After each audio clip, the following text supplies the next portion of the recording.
বুনিয়াল ইসলামু আলা খামসিন শাহাদাতি আল্লা ইলাহা ইল্লাল্লাহ ওয়া আন্না মুহাম্মাদার রাসূলুল্লাহ ওয়া ইকামিস সালাতি ওয়া ইতাইজ যাকাত ওয়াল হজ্জি ওয়া সাওমি রমাদান। আল্লাহর নবী সাল্লাল্লাহু আলাইহি ওয়াসাল্লাম বলেন, ইসলামের ভিত্তি, ইসলামের খুঁটি হচ্ছে পাঁচটা। নবীজি সাল্লাল্লাহু আলাইহি ওয়াসাল্লাম বলেন, ঘরের যেরকম একটা সাধারণ ঘর তুমি যদি বানাও তাহলে পাঁচটা খুঁটি লাগে, চার কোণায় চারটা, মাঝে একটা, চারটা খুঁটি লাগে। ইসলাম নামক এই ঘরেরও পাঁচটা খুঁটি রয়েছে। প্রধান খুঁটি হচ্ছে ঈমান বিল্লাহ, প্রধান খুঁটি হচ্ছে আল্লাহকে এক জানা, মুহাম্মদ সাল্লাল্লাহু আলাইহি ওয়াসাল্লামকে শেষ নবী, সর্বশ্রেষ্ঠ নবী মানা। ঈমানটা হচ্ছে এক নাম্বার খুঁটি। আল্লাহ নবী সাল্লাল্লাহু আলাইহি ওয়াসাল্লাম আরো বলেন, ও ইকামিস সালাহ, দুই নাম্বার ইসলাম নামক ঘরের খুঁটি হচ্ছে নামাজ আদায় করা। ফরজ নামাজগুলো জামাতের সাথে আদায় করা, সুন্নতগুলো যথাসম্ভব ঘরে আদায় করা, নফলগুলো আবার যেখানে সুবিধা হয় ওখানে আদায় করা। সারা দিনে 5 ওয়াক্ত নামাজ আদায় করা, 5 ওয়াক্ত নামাজের আগে পরে সুন্নতগুলো আদায় করা। এটা হচ্ছে 2 নাম্বার ইসলাম নামক ঘরের খুঁটি। আল্লাহ নবী সাল্লাল্লাহু আলাইহি ওয়াসাল্লাম বলেন, 3 নাম্বার ইসলামের খুঁটি হচ্ছে ওয়া ইতাইজ যাকাত, যাকাত আদায় করা। আল্লাহ নবী সাল্লাল্লাহু আলাইহি ওয়াসাল্লাম বলেন, যাদের নেসাব পরিমাণ মাল আছে তারা যাকাত আদায় করবা। এটা হচ্ছে ইসলাম নামক ঘরের 3 নাম্বার খুঁটি। আল্লাহ নবী আরো বলেন, 4 নাম্বার খুঁটির নাম কি জানো? 4 নাম্বার খুঁটির নাম হচ্ছে হজ। যে সমস্ত ব্যক্তিদের মানিস্তাতা ইলাইহি সাবিলা, মক্কায় মদিনায় যাওয়ার ক্ষমতা আছে, অর্থনৈতিক স্বাবলম্বিতা আছে, শারীরিক সক্ষমতা আছে, কোন ব্যক্তির যদি আর্থিকভাবে এবং অর্থনৈতিকভাবে স্বাবলম্বী হয় তাহলে ওই ব্যক্তিরা হজ করতে যাবে। এটা হলো ইসলামের 4 নাম্বার খুঁটি। আল্লাহ নবী বলেন, ইসলামের 5 নাম্বার খুঁটি হচ্ছে ওয়া সাওমি রমাদান, রমজান মাসের রোজা আদায় করা ইসলামের 5 নাম্বার খুঁটি। আল্লাহ নবী অন্য হাদিসে বলেছেন, যে ব্যক্তি ইসলামের এই বিধানগুলো মানবে সেই ব্যক্তিকে আল্লাহ রাব্বুল আলামিন জান্নাতে যাওয়ার যোগ্যতা দিয়ে দিবে। قد كفر الذين قالوا إن الله ثالث ثلاثة وما من إله إلا الله وإن لم ينتهوا عما يقولون ليمسن الذين كفروا منهم عذاب أليم صدق الله العظيم وصدق رسوله النبي الكريم ونحن على ذلك من الشاهدين والشاكرين من الصالحين شكر نماز درود إبراهيم قري اللهم صل على محمد وعلى آل محمد كما صليت على إبراهيم وعلى آل إبراهيم اللهم بارك على محمد وعلى آل محمد كما باركت على إبراهيم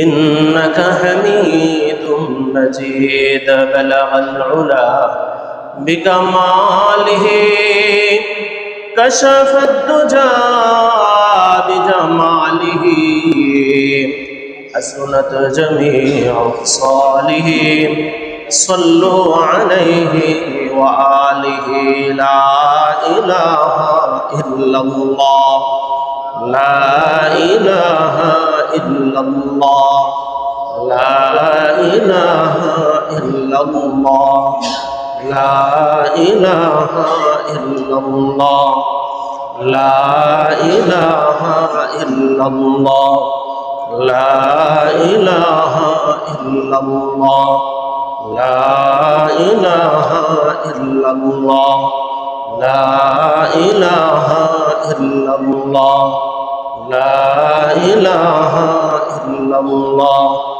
لا إله إلا الله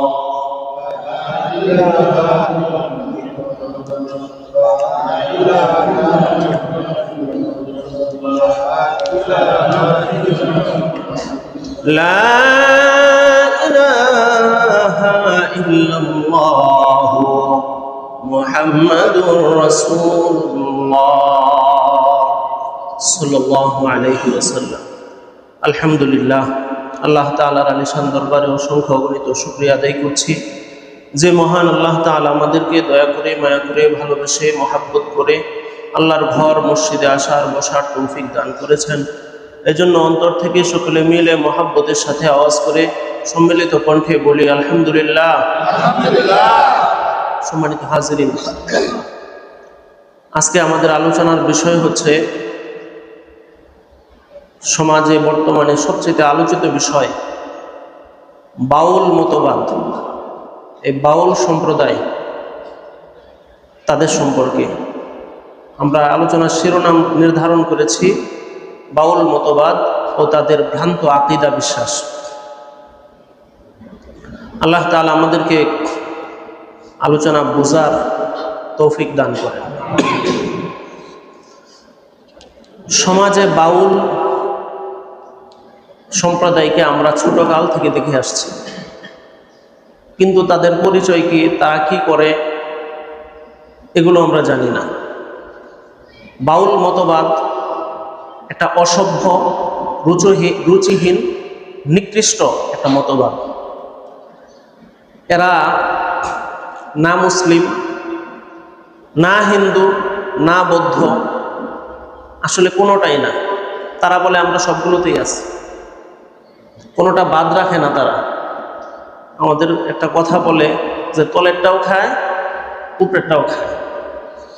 এরা হলো এরকম, এরা নির্দিষ্ট কোনো ধর্মমত পথে চলে না। আমরা স্বাভাবিকভাবে তাদের পরিচয় জানি। তাদের পরিচয় আমরা এভাবে জানি যে এক ধরনের ভিন্ন প্রকৃতির মানুষ আমাদের সমাজে দেখা যায়, যাদের চুল লম্বা, যাদের দাড়ি অনেক লম্বা এবং গোঁফ চুল সবগুলো এলোমেলো থাকে, জট থাকে এবং তারা সেলাইবিহীন লাল শালু পরিধান করে তারা সমাজে ঘোরাফেরা করে। এই হলো আমাদের কাছে বাউল সম্প্রদায়ের পরিচয়। এই বাউল সম্প্রদায় কোত্থেকে আসলো, কিভাবে আসলো, তার পরিচয় কি, তার উৎপত্তি কি? এই বাউল সম্প্রদায় উৎপত্তি হচ্ছে, এই বাউল সম্প্রদায়ের উৎপত্তি নিয়ে গবেষকরা দ্বিধাবিভক্ত হয়ে গেছে। এক একজন এক এক মত পোষণ করেছেন। প্রত্যেক মতেরই একটা উৎসস্থল আছে। তো বেশিরভাগ গবেষকগণ যেই মতামত পেশ করেছেন সেটা হলো প্রাচীন ফিলিস্তিনের প্রাচীনকালে রাস সামারা নামক একটা এলাকা ছিল। এ এলাকায় বাআল নামের একটা দেবতা ছিল। কি নাম? বাআল। এই বাআল দেবতার পূজা করা হতো, অর্চনা করা হতো, ইবাদত করা হতো। এবং এই যে বাআল নামক মূর্তি, তার এখানে তার মন্দিরে যৌনচারকে, বিকৃত যৌনচার, অবৈধ নিষিদ্ধ যৌনচারকে ইবাদত হিসাবে মনে করা হতো। পরবর্তীতে অষ্টম নবম শতকে এই সম্প্রদায় পারস্যে একটা সময় সুফিবাদের উৎপত্তি, সুফিবাদের বিকাশ ঘটতে শুরু করে, তখন তারা আস্তে আস্তে এই পারস্যে আসে এবং তারা একটা সময় এই সুফিবাদের সাথে কিছুটা মিশ্রিত হয়, সুফিবাদের সাথে কিছুটা তারা মিলিত হয় এবং তারা গান গেয়ে গেয়ে সারা দেশে, সারা অঞ্চলে ঘুরতে থাকে। ঘুরতে ঘুরতে একটা সময় তারা হিন্দুস্থানেও চলে আসে। তো হিন্দুস্থানে যখন তারা আসে তখন তারা দেখতে পায় যে তাদের যে চিন্তাধারা এবং তাদের যে আমল, তাদের যে কাজকর্ম, এগুলোর সাথে হিন্দু ধর্মের বিভিন্ন ধরনের কাজকর্মের সাথে মিলে যায়।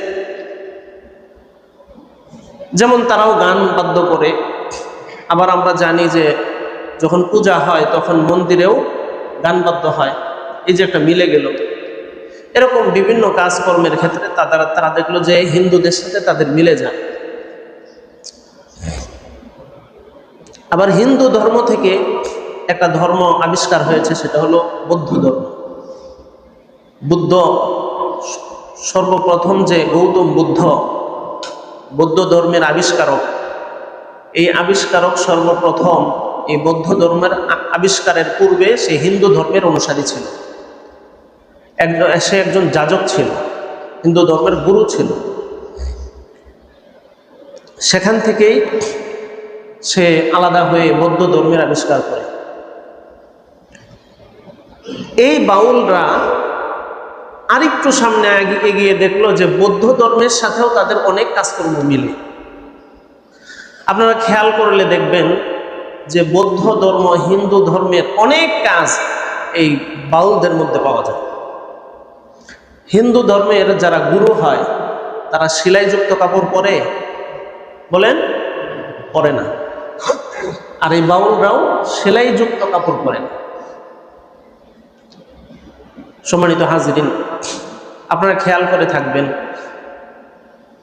বাউলরা লাল শালু পরে,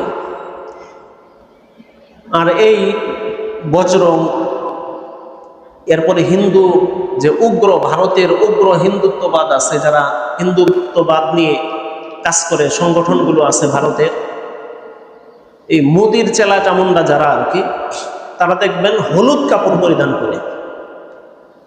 লাল থেকে হলুদ খুব বেশি দূরে না। সম্মানিত হাজিরিন, তাহলে এই হলো তাদের পরিচয়। তারা আস্তে আস্তে এভাবে চলতে চলতে আস্তে আস্তে তারা বাংলাদেশেও আসে। তখন তো বাংলাদেশ, পাকিস্তান, ভারত সব এক ছিল। আর এই বাংলাদেশে আসার পরে লালন শাহ নামক একজন নেতা তাদের তৈরি হয়, এবং সে এই ধর্মকে, লালন ধর্মকে সে একটা কাঠামো দাঁড় করায়, এবং সেখান থেকে সে এই লালনবাদকে বাংলাদেশের মধ্যে বিস্তৃত করে। এই লালন এর অনুসারী বর্তমান বাংলাদেশে যারা বাউল আছে তারা সবাই লালনের অনুসারী। লালন একজন ব্যক্তির নাম, এই লালনের অনুসারী তারা। তো এই যে আমরা তাদের পরিচয় জানলাম, তাদের উৎপত্তি জানলাম, এখন তাদের আকীদা বিশ্বাস আমাদের জানা দরকার। তাদের কিছু আকীদা বিশ্বাস আমাদের মধ্যেও ঢুকে গেছে, এজন্য তাদের ভ্রান্ত আকীদাগুলো আমাদের জানা দরকার। আকীদা মানে বিশ্বাস। আকীদা মানে কি? বিশ্বাস। আমরা বিশ্বাস করি আল্লাহ এক, আমরা বিশ্বাস করি সর্বশেষ শ্রেষ্ঠ মানব নবী হলেন মুহাম্মদ সাল্লাল্লাহু আলাইহি ওয়াসাল্লাম। এই যে আমরা বিশ্বাস করি, এটা কিন্তু আমল করার বিষয় না, এটা বিশ্বাস করার বিষয়। আল্লাহ এক, এটা কিন্তু বিশ্বাস করার বিষয়, আমল করা যায় না। তো এটার নাম হলো আকীদা। এটার নাম কি? আকীদা। এই লালন তাদের অনেকগুলো বিভ্রান্তিমূলক অনেকগুলো তারা বিশ্বাস করে, অনেক আকীদা আছে। আমরা সেই সমস্ত বিশ্বাসগুলো নিয়ে আলোচনা করা এই অল্প সময়ের মধ্যে সম্ভব না। আমরা যতটুকু পারি সামান্য কিঞ্চিত আলোকপাত করার প্রয়াস পাবো ইনশাআল্লাহ। আল্লাহ তাআলা আমাদেরকে তৌফিক দান করেন। এক নাম্বার ভ্রান্তিতামূলক তাদের আকীদা হচ্ছে, তারা মনে করে যে মুর্শিদ, নবী এবং আল্লাহ একজন। নাউজুবিল্লাহ বলেন। মুর্শিদ মানে পীর। মুর্শিদ মানে কি? পীর। মুর্শিদ মানে পীর। যিনি পীর তিনিই নবী, তিনিই আল্লাহ। নাউজুবিল্লাহ। তাদের একটা বই আছে, বইয়ের নাম হচ্ছে অখণ্ড লালন সঙ্গীত। এই অখণ্ড লালন সঙ্গীতের 39 নাম্বার পৃষ্ঠার মধ্যে এই লালন লিখেছে, যেহি মুর্শিদ সেই তো রসুল, ইহাতে নাই কোনো ভুল, খোদাও তো সে হয়, এমন কথা লালন কয় না কোরআনে কয়। মানে হচ্ছে যিনি মুর্শিদ তিনিই নবী আর তিনিই খোদা। নাউযুবিল্লাহ। অথচ আল্লাহ রাব্বুল আলামিন কোরআনুল কারীমের মধ্যে কি বলেছেন?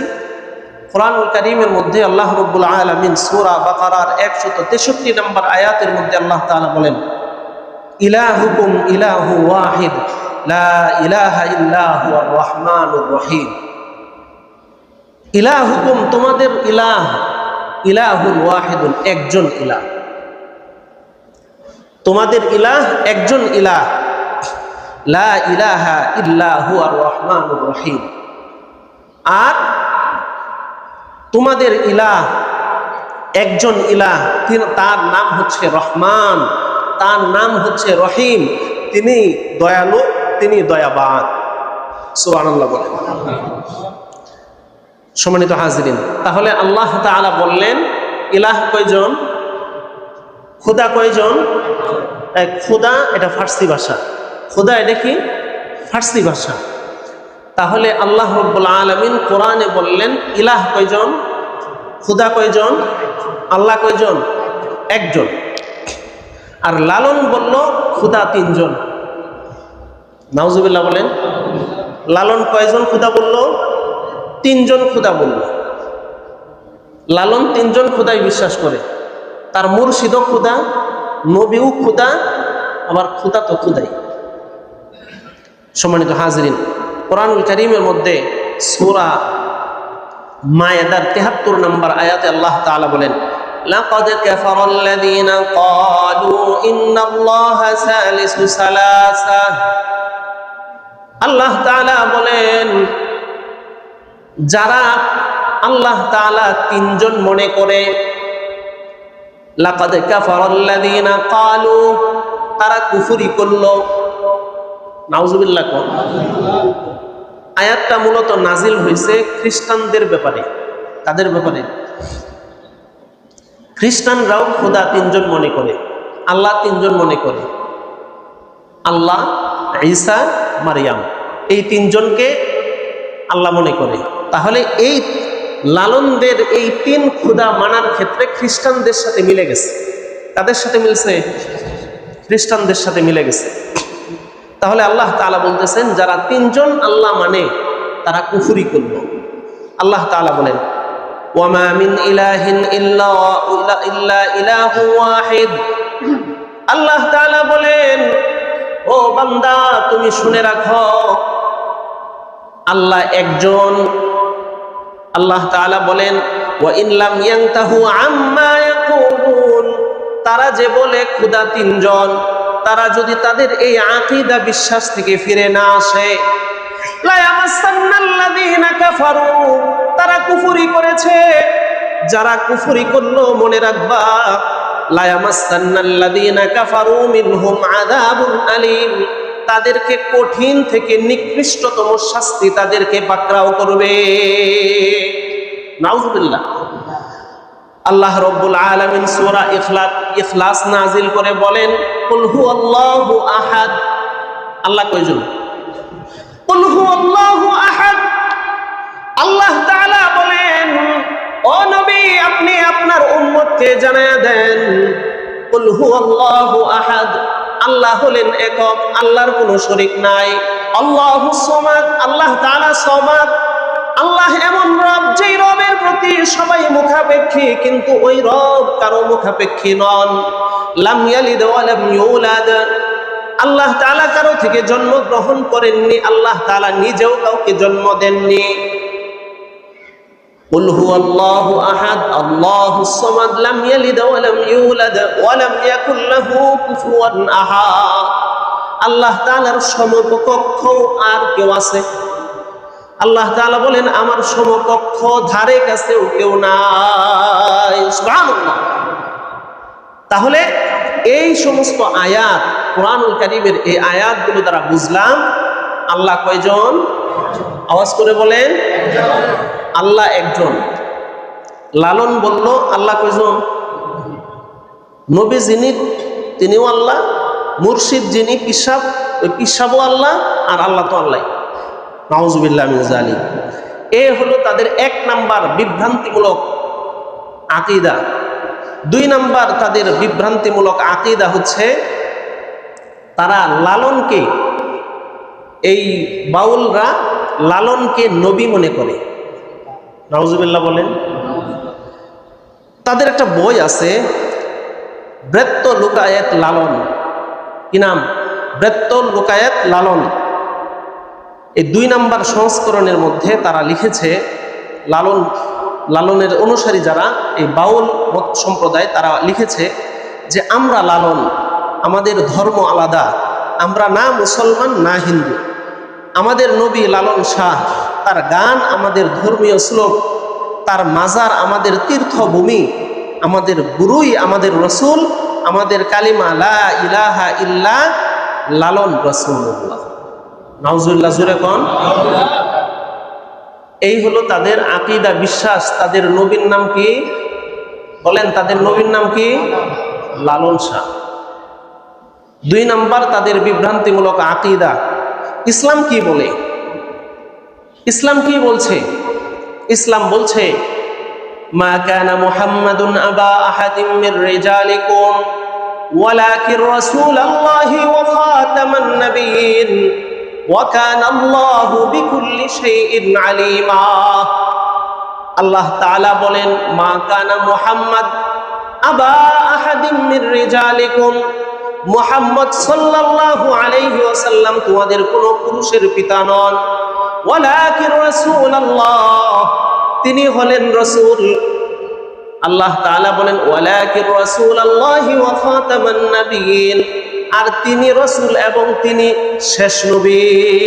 সুবহানাল্লাহ। তাহলে ইসলাম বলছে শেষ নবী আমাদের নবী মুহাম্মদ সাল্লাল্লাহু আলাইহি ওয়াসাল্লাম। আল্লাহর নবী সাল্লাল্লাহু আলাইহি ওয়াসাল্লাম বলেন আনা খাতামুন নাবিয়্যিন, আমি হলাম সর্বশেষ নবী। লা নবিয়্যা বা'দি, আমার পরে আর কোনো নবী নাই। নবীজি সাল্লাল্লাহু আলাইহি ওয়াসাল্লাম বলেছেন, ও আমার উম্মতেরা শুনে রাখো, ও আমার সাহাবীরা শুনে রাখো, আমার মৃত্যুর পরে অসংখ্য নবী দাবিদার আসবে। তারা হলো কাযযাবুন, তারা হলো মিথ্যাবাদী। যারাই নবী দাবি করবে তারা কি? মিথ্যাবাদী।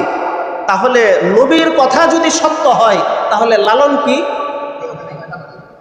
লালনকে যারা নবী বিশ্বাস করে তারা কি? মিথ্যাবাদী। তাহলে তাদের 2 নম্বর আকীদা যে তারা তাদের লালন শাহকে তারা তাদের রসুল মনে করে। কি মনে করে? তারা রসুল মনে করে। তাদের 3 নম্বর আকীদা, তাদের 3 নম্বর বিশ্বাস হচ্ছে গান বাদ্য বাজনা এগুলো ইবাদতের অংশ। নাউজুবিল্লাহ বলেন। অথচ আল্লাহ তাআলা বলেন ওমিনান নাসি মান ইয়াশতারি লাহুল হাদিস লিয়ুদিল্লা আন সাবিলিল্লাহ। আল্লাহ তাআলা বলেন ওমিনান নাস, যারা কিছু মানুষ তোমাদের মধ্যে এমন আছে মান ইয়াশতারি লাহুল হাদিস লিয়ুদিল্লা আন সাবিলিল্লাহ, অনর্থক কথাকে, অনর্থক কিছুকে তারা টাকা পয়সা দিয়ে ক্রয় করে। ওমিনান নাসি মান ইয়াশতারি লাহুল হাদিস লিয়ুদিল্লা আন সাবিলিল্লাহ, আর যারা এগুলো গ্রহণ করে, এগুলোকে যারা গান বাদ্য বাজনাকে যারা গ্রহণ করে, লিয়ুদিল্লা আন সাবিলিল্লাহ, তারা আল্লাহর পথ থেকে তারা পথভ্রষ্ট হয়ে সরে যাবে। আল্লাহর পথ থেকে তারা সরে যাবে। তাহলে 3 নম্বর আকীদা কি? গান বাদ্য বাজনা এগুলোকে তারা ইবাদতের অংশ মনে করে। বলেন এগুলো কি ইবাদতের অংশ নাকি শয়তানি? তারা এটা ইবাদতের অংশ মনে করে। যেহেতু আমার শুধুমাত্র একটা বিষয় আলোচনার বিষয় না, গান বাদ্য বাজনার অনেক হাদিস আছে, অনেক আয়াত আছে, আমি আপনাদের সামনে শুধু তাদের আকীদাগুলো বলে যাচ্ছি, আর একটা করে দলিল দিচ্ছি। 4 নাম্বার তাদের আকীদা বিশ্বাস হচ্ছে তারা অবৈধ যৌনচারকে ইবাদত মনে করে। নাউজুবিল্লাহ বলেন। আল্লাহ তাআলা এদের ব্যাপারে কথা বলছেন, তারা যেরকম মনে করে ইবাদতের অংশ যৌনচারকে, এবং তাদের যারা বাউল আছে এই বাউলদের একাধিক সেবা দাসী থাকে। দেখবেন বুইরা বুইরা খাটাস, এগুলো কয়েকটা জোয়ান অল্প বয়সী মেয়ে নিয়ে চলে। এগুলোকে তারা সেবাদাসী মনে করে এবং তাদের সাথে অবৈধ যৌনচারে লিপ্ত হয়। এই যৌনচারকে তারা ধর্মীয় মর্যাদায় উন্নীত করেছে, ইবাদতের অংশ মনে করে। মানে কি, এটাকে তো খারাপ মনে করেই না, উল্টো এটাকে ধর্ম মনে করতেছে। নাউজুবিল্লাহ আসতে বললেন না, আপনাদেরকে বাগে ধরবে নাউজুবিল্লাহ করলে। জোরে কর নাউজুবিল্লাহ। ইসলাম কি বলে? ইসলাম কি বলছে অবৈধ যৌনচারের ব্যাপারে? ইসলাম কি বলে? আল্লাহ তাআলা বলছেন, ওয়ালা তাকারাবুজ জিনা, তোমরা জিনার ধারে কাছেও যেও না।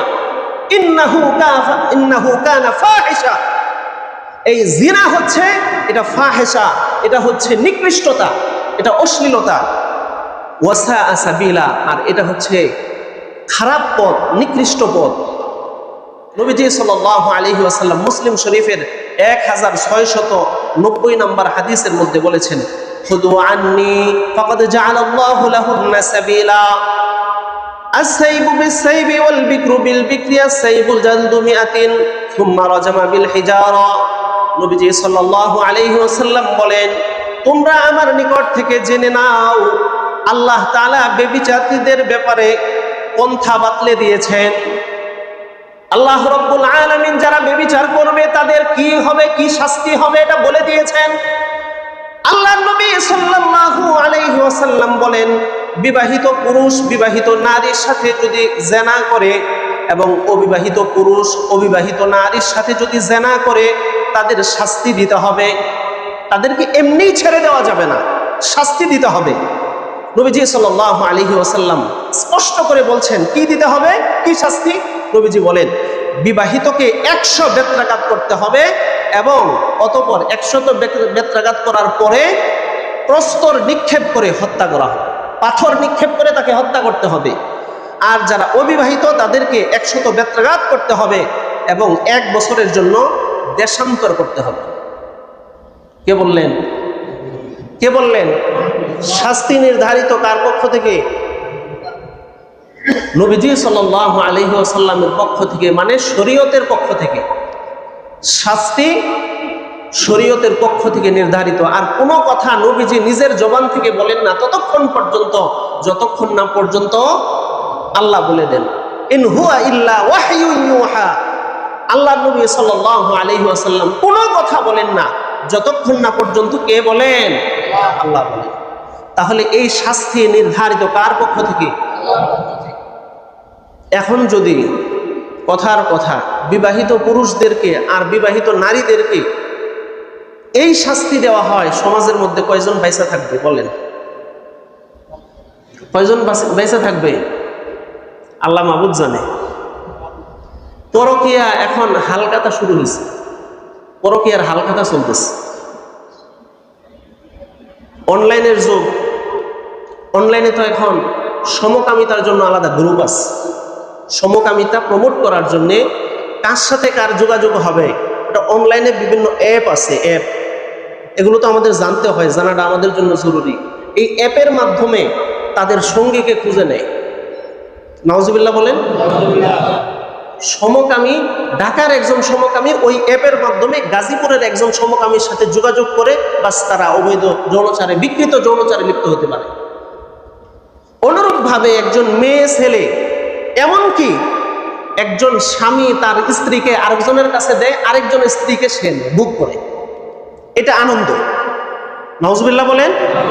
এর চাইতে মানসিক বিকারগ্রস্ত মানুষ দুনিয়ার জমিনে কিভাবে এইভাবে হইল আল্লাহ জানে। এটা নাকি আনন্দ? নাউজুবিল্লাহ মিন যালিক। সমাজ কতটা পচে গেছে, কতটা গান্দা হয়ে গেছে, এই সমাজের মধ্যে আমরা কিভাবে বিচরণ করতেছি। সম্মানিত হাজিরিন, ইসলামের পক্ষ থেকে যৌনচারকে, বিকৃত যৌনচার তো এটা প্রশ্নই আসে না। এমনকি সাধারণ জিনাকেও আল্লাহ রাব্বুল আলামিন, যে ব্যক্তি বিবাহিত তার জন্য মৃত্যুদণ্ডের শাস্তি আরোপ করেছেন। আমাদের উস্তাদ বলতেন, আমাদের যিনি বুখারী শরীফ পড়িয়েছেন, তিনি আমাদেরকে এভাবে বুঝাতেন যে দেখো, এই সমাজের মধ্যে বিবাহিত পুরুষরা বেশিরভাগ সময়ে এরকম খারাপ পথে চলে যায়। বিবাহিত মানুষগুলো, বিবাহিত পুরুষগুলো, তখন তিনি আমাদেরকে বলতেন, শুনো, তোমাদের দৃষ্টিও খারাপ দিকে যেতে পারে, তখন তুমি চিন্তা করবা কি? তখন তুমি চিন্তা করবা যে এই মহিলার পেটের মধ্যে গু আছে, কি আছে? খারাপ জিনিস আছে, ময়লা আছে, তার বগল থেকে দুর্গন্ধ আসে। তুমি তার খারাপ চিন্তাগুলো তুমি করবা, তাহলে একটা মানুষের, একটা মহিলার দিকে তোমার দৃষ্টি যাবে না। এই চিন্তাগুলো তুমি করবা। সম্মানিত হাজিরিন, আল্লাহ আমাদেরকে এইভাবে বোঝার তৌফিক দান। সম্মানিত হাজিরিন, 5 নাম্বার তাদের বিভ্রান্তিমূলক আকীদা হচ্ছে তারা মদ্যপান এবং গাঁজা, তামাক সেবনকে ধ্যানের সহায়ক মনে করে। আপনারা বিভিন্ন জন দেখেন বিভিন্ন মাজারে গাঁজা খায় আর তারা ধ্যান করে, দেখছেন নি? এই ধ্যানের সহায়ক মনে করে। অথচ ইসলাম মদ, গাঁজা, তামাক এই সম্পূর্ণরূপে হারাম ঘোষণা করেছে। আল্লাহ রাব্বুল আলামিন কোরআনুল কারীমের সূরা মায়েদার 90 নম্বর আয়াতের মধ্যে আল্লাহ তাআলা বলেন, ইয়া আইয়ুহাল্লাযীনা আমানু ইন্নামাল খামরু ওয়াল মাইসিরু ওয়াল আনসাবু ওয়াল আজলামু রিজসুম মিন আমালিশ শাইতান ফাজতানিবুহু লাআল্লাকুম তুফলিহুন। আল্লাহ রাব্বুল আলামিন বলেন, হে ঈমানদারেরা, ইয়া আইয়ুহাল্লাযীনা আমানু, হে ঈমানদারেরা, ইন্নামাল খামরু মদ, ওয়াল মাইসিরু জুয়া, ওয়াল আনসাবু প্রতিমার দেবী এবং জুয়ার তীর, ওয়াল আজলামু রিজসুম মিন, এটা নিকৃষ্ট, এটা নাপাক, মিন আমালিশ শাইতান, এগুলো শয়তানের কাজ, শয়তানের আমল। ফাজতানিবু, এগুলো থেকে তোমরা বেঁচে থাকো, লাআল্লাকুম তুফলিহুন, এগুলো থেকে যদি তোমরা বেঁচে থাকতে পারো তাহলে তোমরা সফল কাম হয়ে যাবে। আর কোরআনের মধ্যে যে আল্লাহ তাআলা যখন বলেন সফল কাম, তার মানে হচ্ছে তুমি জান্নাতের উপযোগী হয়ে যাবে। সুবহানাল্লাহ। তাহলে 1 নম্বর বললেন মদ, খামর। এখন আপনি প্রশ্ন করবেন যে হুজুর, মদের কথা কইছে, ট্যাবলেটের কথা কইছেন, সিরিজের কথা কইছেন, ইয়াবা, বাবা, আব্বা, দাদা, নানা, এগুলোর কথা কইছেন? এগুলো তো সমাজে আছে, আমরা তো ওগুলো খাই, আমরা তো মদ খাই না। আপনি এই প্রশ্ন করতে পারেন। খামর শব্দের অর্থ হচ্ছে এমন জিনিস, যেই জিনিস আপনাকে মাতলামিতে নিয়ে যায়। এখন সেই মাতলামি আপনার পরিভাষায়, আপনার দেশের ভাষায় মদ বলুক, জুয়া বলুক, ইয়াবা বলুক, বাবা বলুক, সিরিজ বলুক, যেটাই বলুক, যেই জিনিস আপনাকে মাতাল করে দেয় ওই জিনিসটাই হলো খমর। আরবিতে ওটাকে কি বলে? খমর। আল্লাহ তাআলা এটাই বলছেন, খমর এটা হলো নাপাক। এটা কি? নাপাক। এটা হলো শয়তানের আমল, শয়তানের কাজ। আপনি এটা খেলেন, এটাকে পান করলেন, এটা কাছে গেলেন এবং এটা সহযোগিতা নিলেন, এটা আপনার শরীরে ঢুকাইলেন, এটা আপনি শয়তানের একটা কাজ করছেন। সম্মানিত হাজিরিন, আল্লাহ নবী সাল্লাল্লাহু আলাইহি ওয়াসাল্লাম, ইবনে মাজাহ শরীফের হাদিস 3434 নম্বর হাদিস, নবীজি সাল্লাল্লাহু আলাইহি ওয়াসাল্লাম বলেছেন, লা তাশরাবিল খামরা ফাইন্নাহা মিফতাহু কুল্লি শাররিন। তোমরা এই মদ খেও না, এই মদ তোমরা খেও না। মদ হচ্ছে সমস্ত খারাপ কাজের দরজা, সমস্ত খারাপ কাজের দরজার তালার চাবি। আপনি যখন এটা খাবেন তখন আপনাকে পাগল করে দিবে, একদম উদাসীন করে দিবে। আপনি তখন যেটা মনে চাই সেটাই বলবেন। আমাদের একজন বক্তা আছে, বক্তার নাম হচ্ছে আল্লামা অলিপুরি হাফিজাহুল্লাহ, নুরুল ইসলাম অলিপুরি সাহেব।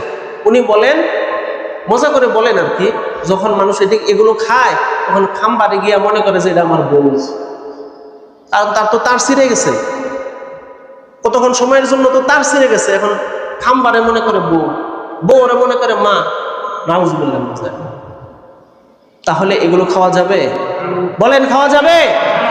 অতীতে আমরা যারা এই অপরাধের সাথে যুক্ত ছিলাম না বুঝে, আল্লাহ তাআলা আমাদের সবাইকে ক্ষমা করে দেন এবং ভবিষ্যতে আমরা এগুলোর ধারে কাছেও আল্লাহ তৌফিক দান করেন।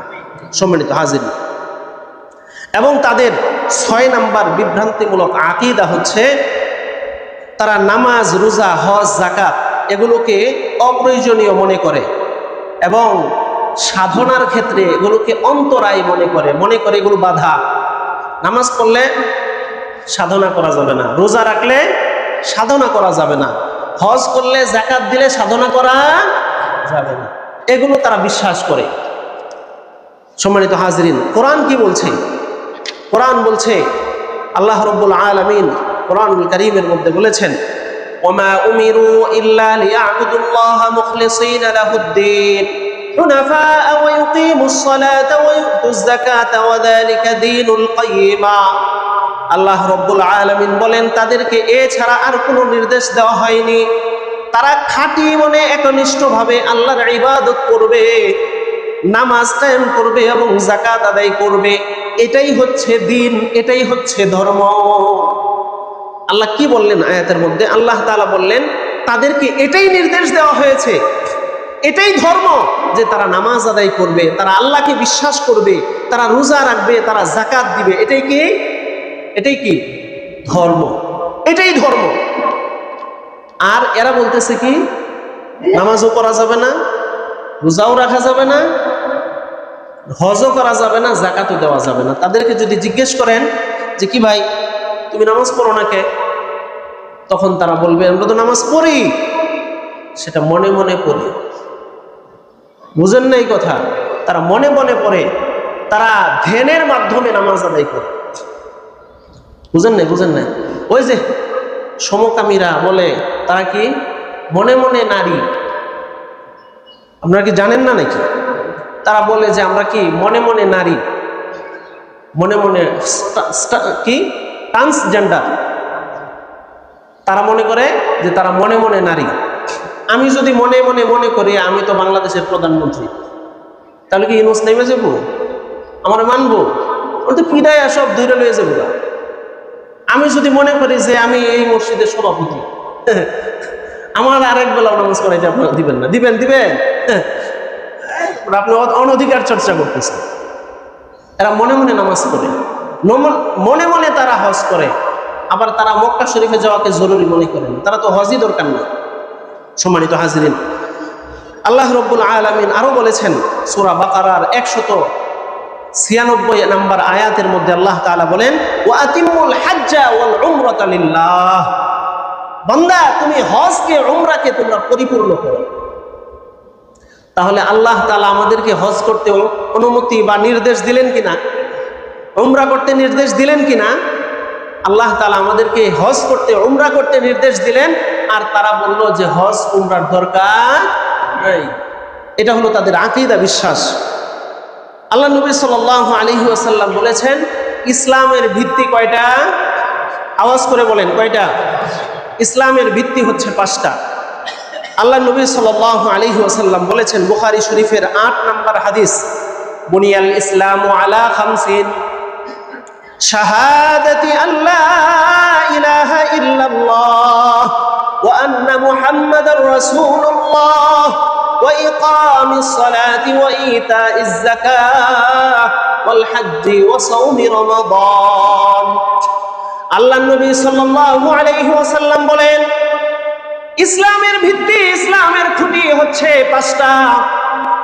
নবীজি সাল্লাল্লাহু আলাইহি ওয়াসাল্লাম বলেন ঘরের যে রকম একটা সাধারণ ঘর তুমি যদি বানাও তাহলে 5টা খুঁটি লাগে, 4 কোণায় 4টা, মাঝে একটা, 4টা খুঁটি লাগে। ইসলাম নামক এই ঘরেরও 5টা খুঁটি রয়েছে। প্রধান খুঁটি হচ্ছে ঈমান বিল্লাহ, প্রধান খুঁটি হচ্ছে আল্লাহকে এক জানা, মুহাম্মদ সাল্লাল্লাহু আলাইহি ওয়াসাল্লামকে শেষ নবী, সর্বশ্রেষ্ঠ নবী মানা।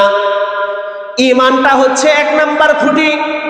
আল্লাহর নবী সাল্লাল্লাহু আলাইহি ওয়াসাল্লাম আরো বলেন ওয়া ইকামিস সালাহ, 2 নাম্বার ইসলাম নামক ঘরের খুঁটি হচ্ছে নামাজ আদায় করা। ফরজ নামাজগুলো জামাতের সাথে আদায় করা, সুন্নতগুলো যথাসম্ভব ঘরে আদায় করা, নফলগুলো আবার যেখানে সুবিধা হয় ওখানে আদায় করা, সারা দিনে 5 ওয়াক্ত নামাজ আদায় করা, 5 ওয়াক্ত নামাজের আগে পরে সুন্নতগুলো আদায় করা। এটা হচ্ছে 2 নাম্বার ইসলাম নামক ঘরের খুঁটি। আল্লাহ নবী সাল্লাল্লাহু আলাইহি ওয়াসাল্লাম বলেন 3 নাম্বার ইসলামের খুঁটি হচ্ছে ওয়া ইতাইজ যাকাত, যাকাত আদায় করা। আল্লাহ নবী সাল্লাল্লাহু আলাইহি ওয়াসাল্লাম বলেন যাদের নেশাব পরিমাণ মাল আছে তারা যাকাত আদায় করবা। এটা হচ্ছে ইসলাম নামক ঘরের 3 নাম্বার খুঁটি। আল্লাহ নবী আরো বলেন 4 নাম্বার খুঁটির নাম কি জানো? 4 নাম্বার খুঁটির নাম হচ্ছে হজ। যে সমস্ত ব্যক্তিদের মানিস্তাতা ইলাইহি সাবিলা, মক্কায় মদিনায় যাওয়ার ক্ষমতা আছে, অর্থনৈতিক স্বাবলম্বিতা আছে, শারীরিক সক্ষমতা আছে। কোনো ব্যক্তির যদি আর্থিকভাবে এবং অর্থনৈতিকভাবে স্বাবলম্বী হয়, তাহলে ওই ব্যক্তিরা হজ করতে যাবে। এটা হলো ইসলামের 4 নাম্বার খুঁটি। আল্লাহ নবী বলেন ইসলামের 5 নাম্বার খুঁটি হচ্ছে ওয়াসাউমি রমাদান, রমজান মাসের রোজা আদায় করা ইসলামের 5 নাম্বার খুঁটি। আল্লাহ নবী অন্য হাদিসে বলেছেন, যে ব্যক্তি ইসলামের এই বিধানগুলো মানবে, সেই ব্যক্তিকে আল্লাহ রাব্বুল আলামিন জান্নাতে যাওয়ার যোগ্যতা দিয়ে দিবে। সম্মানিত হাজিরিন, এই হলো ইসলামের দৃষ্টিভঙ্গি। আর তারা বলে নামাজ রোজার দরকার নাই। এখন বাংলাদেশে এই বাউলদেরকে নিয়ে একটা আন্দোলন চলতেছে। সমাজের মধ্যে একটা বিশৃঙ্খলা তৈরির চেষ্টা করা হচ্ছে। হুজুর, এতদিন তো আপনারা কিছু করেন নাই, এখন আপনারা হঠাৎ করে নেমে গেলেন কেন লেগে? এখন কি তাদেরকে দেশ থেকে তাড়াইয়া দিবেন? তার কি বাংলাদেশের নাগরিক না? আপনারা আন্দোলন শুরু করছেন কেন? আমরা তাদের বিরুদ্ধে আমরা কি গেছিলাম আন্দোলন করতে? আমাদের আল্লাহ, আমাদের রসুল, আমাদের কোরআন, আমাদের হাদিস, আমাদের ইসলামের বিধিবিধানগুলো, এগুলো আমাদের কাছে আমাদের জীবনের চাইতেও দামি। কথা বলেন, এগুলো আমাদের জীবনের চাইতেও দামি। কোন ব্যক্তি যদি এগুলোকে কটাক্ষ করে, অবমাননা করে, আমাদের জীবন থাকবে কি থাকবে না সেটা আমরা পরোয়া করার টাইম নাই। আমরা তাদের বিরুদ্ধে প্রতিবাদ করব, প্রতিরোধ গড়ে তুলব ইনশাআল্লাহ। সম্মানিত হাজিরিন, এই বাউল আবুল সরকার যখন আল্লাহকে কি শব্দ বলছে এটা আপনারা দেখছেন। এটা বলার, জবানে উচ্চারণ করার মতো আমরা মুসলমান হিসাবে আমরা এটা সম্ভব না। তাদের আকীদা বিশ্বাসগুলো আপনাদের সামনে কিছু তুলে ধরলাম। আপনারা বলেন এগুলোকে মেনে নেওয়ার মতো? তারা তাদের ধর্ম হিসাবে তারা যেটা মনে চায় এটা করুক, আমাদের কোনো সমস্যা। হিন্দুরা অনেক কিছু করতেছে না? আমরা আল্লাহকে এক বিশ্বাস করি, তারা একাধিক বিশ্বাস করে। আমরা কোনোদিন তাদের ইসলামের অবমাননা করছে এই কথা বলে তাদের মাথায় আঘাত করছি? বলেন, আঘাত করছি? আঘাত করি নাই। কিন্তু যতক্ষণ পর্যন্ত তারা আমাদের আল্লাহকে গালি দেয়, তারা আমাদের রসুলকে গালি দেয়, যে কেউ সেটা যে ধর্মেরই হোক, সে যদি নামধারী ইসলাম ধর্মেরও হয়, আমরাও তার বিরুদ্ধে কথা বলি। এই বাউলদের নিয়ে আমাদের কোনো সমস্যা নাই। সে বাউল হোক আর আবুল হোক, যেই হোক, ইসলামের বিরুদ্ধে, ইসলামের আল্লাহর বিরুদ্ধে, রসুলের বিরুদ্ধে যখন কথা বলবে, আমাদের রক্ত গরম হয়ে যায়। কথা বলেন, আমাদের রক্ত ঠান্ডা থাকে না, আমরা গরম হয়ে যাই। এটা আমাদের আবেগের জায়গা, এটা আমাদের ভালোবাসার জায়গা, সর্বোচ্চ শ্রদ্ধার জায়গা। এই জায়গাগুলোতে যদি আঘাত আসে, তাহলে আমরা বুকের রক্ত পর্যন্ত মাঠে খুশি মনে হাসি খুশিতে আমরা বিলাই দিতে পারি। সম্মানিত হাজিরিন, এই জন্যই আমরা কথা বলি, এই জন্যই আমাদের কষ্ট লাগে। তাদেরকে আঘাত করছে, দেখেন নাই? ওই যে ফরিদপুরে এক পিসাব মারা গেছে। মারা যাওয়ার পরে তার কবরটাকে, আপনারা জানেন, তার কবরটাকে কাবা শরীফের আদলে বানাইছে। নাউজুবিল্লাহ বলেন। 1 সপ্তাহ পর্যন্ত প্রশাসনের সাথে যোগাযোগ করা হয়েছে যে এটাকে মীমাংসা করেন। স্থানীয় আলেমরা 1 সপ্তাহ ব্যাপী তারা এটাকে প্রশাসনের সাথে মীমাংসা করার চেষ্টা করছে, কিন্তু প্রশাসন কোনো গুরুত্ব দেয় নাই। এটার বিরুদ্ধে যখন আন্দোলনের অংশ হিসাবে ওখানকার স্থানীয়রা, ধর্মপ্রাণ মুসলমানরা আন্দোলন শুরু করছে, মিছিল শুরু করছে, তো ওখান থেকে কিছু মানুষ আলেমদের বাধা সত্ত্বেও, আবেগের জায়গা যেহেতু, তারা যায় ওখানে আক্রমণ করছে, সব পুরাইয়া দিছে। আপনারা তো এগুলো জানেন না? এগুলো পুরাইয়া দিছে। এগুলো যে পুরাইয়া দিল, তার আগে প্রশাসনকে তারা জানাইছে আপনারা কি করছেন। আপনারা তো চাইছেন, আপনারা কোনো মীমাংসায় না যেয়ে আপনারা তো এই কথা বুঝাইছেন যে আমরা কিছু করবো না, তোমরা কইরা না। কথা বলেন। এই বাউল আবুল সরকার, তার ব্যাপারেও একই কথা। সর্বপ্রথম প্রশাসনের সাথে যোগাযোগ করা হয়েছে, তারা কোনো পাত্তা দেয় নাই। সর্বশেষ যায় ওইখানে যখন সাধারণ ধর্মপ্রাণ মুসলমান আবেগ থেকে, ইসলামের ভালোবাসা থেকে তাদের উপর আক্রমণ করছে, এখন গ্রেফতার করছে। এখন আবার ওখানকার স্থানীয় সকল মুসলমান, শুধু আলেম সমাজ না, সকল মুসলমানকে মামলা দিয়ে দিছে। এখন গ্রেফতার শুরু হয়েছে। ফরিদপুরে একই ঘটনা, এখন গ্রেফতার শুরু করছে। এখন সরকার থেকে বিবৃতি আসে, বিভিন্ন দল থেকে বিবৃতি আসে। নতুন একটা দল জন্ম নিয়েছে, পোলাপানের একটা দল। এখন তারা ইসলামের কথা, আল্লাহকে গালি দিছে, এই ব্যাপারে কোনো কথা নাই। তারা দলীয়ভাবে, দলীয় পেডে তারা বাউলদের পক্ষে অবস্থান নিয়ে নিছে। কথা বুঝেন নাই? তারা ডাইরেক্ট বাউলদের পক্ষে অবস্থান নিয়ে নিছে, আল্লাহকে গালি দিছে, এটা নিয়ে তাদের কোনো ধরনের কথা নাই। আপনারা একটা জিনিস খেয়াল করবেন, বাউলদের পক্ষে সব ধরনের শয়তানগুলো একত্রিত হয়ে যায়। কেন জানেন? ওই যে বাউলদের মধ্যে তাদের ধর্মবিশ্বাস অনুযায়ী নারী ভোগ এটা জায়েজ, তার মানে কি বদুয়াস। এই জন্য সব শয়তানগুলো এটার পক্ষে দাঁড়ায় যায়। বাংলাদেশের যত বুদ্ধিজীবী সমাজ আছে, এই বুদ্ধি বেচ্ছে খায়, এই সবগুলো তাদের পক্ষ দাঁড়াইছে। আপনারা হয়তো খেয়াল করেছেন। সম্মানিত হাজিরিন, টিভি টক সমক্ষ সব এটা নিয়ে আলোচনা। এখন আমরা বাউলদের বিপক্ষে না, বিপক্ষে না বলতে তারা যেটা মনে চায় এটা দ্বারা জাহান্নামে যাক, এটা আমাদের দেখা দরকার নেই। আমরা দাওয়াত দিব, ইসলামের দাওয়াত দিব, তোমরা গ্রহণ করলে করো, না করলে নাই। কিন্তু আল্লাহকে, রসুলকে, কোরআনকে, হাদিসকে, ইসলামের বিধিবিধানকে তোমরা কটাক্ষ করতে পারবা না। যদি করো তাহলে আমরা মুসলমানের আবেগের জায়গা থেকে, মুসলমানরা যদি কেউ হাতে আইন তুলে নিতে চায়, নিয়ে নেয়, তাহলে এটার দায়িত্ব আপনাদের নিতে হবে, প্রশাসনকে। তার আগেই আপনারা ব্যবস্থা করবেন। কথা ঠিক না ঠিক? আল্লাহ তাআলা আমাদেরকে এদের বিভ্রান্তি থেকে, আমাদের সমাজকে, আমাদের মানুষকে হেফাজত করেন। চিল্লায় বলেন আমিন। ওয়া আখির দাওয়ানা।